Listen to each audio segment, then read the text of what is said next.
તો બનાસકાંઠામાં આશા વર્કરો દ્વારા રેલીનું આયોજન કરાયું છે। રેલી અને સૂત્રોચ્ચાર સાથે પહોંચી કલેક્ટર કચેરીએ 50% ટોપઅપ વધારાની માંગ સાથે રેલી યોજી છે।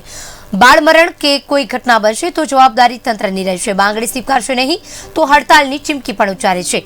આશા વર્કરોએ જિલ્લા કલેક્ટરને આવેદનપત્ર આપી રજૂઆત કરી છે। આજે અમે બનાસકાંઠા જિલ્લાના તમામ તાલુકામાંથી આશા વર્કર બહેનો મળીને કલેક્ટર સાહેબશ્રીને આવેદનપત્ર આપવા આવ્યા છીએ। એપ્રિલ 2023 અત્યાર સુધી 9 મહિના સુધીનો જો 50% ટોપઅપ વધારો બહેનોને મળ્યો નથી। 2500નો વધારો વાવ તાલુકાની અંદર એપ્રિલથી અત્યાર સુધી મળ્યો નથી।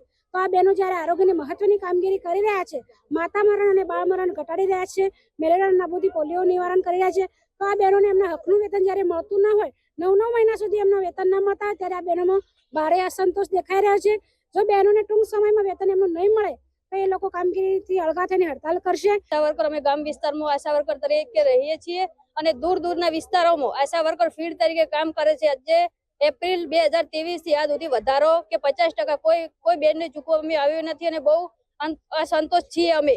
અને સરકારને અમે તાત્કાલિક જો અમારો પગાર અને વધારો નખાઈ જાય અઠવાડિયાની અંદર તો બરોબર છે, નહીં તો અમે અઠવાડિયા અંદર પૂરી હડતાલ ઉપર ઉતરવાના છે બેનો। અને જો હડતાલ ઉપર ઉતરશે તો માતા મરણ, બાળ મરણ જે તે થશે એની જવાબદારી પૂરી આરોગ્યની રહેશે।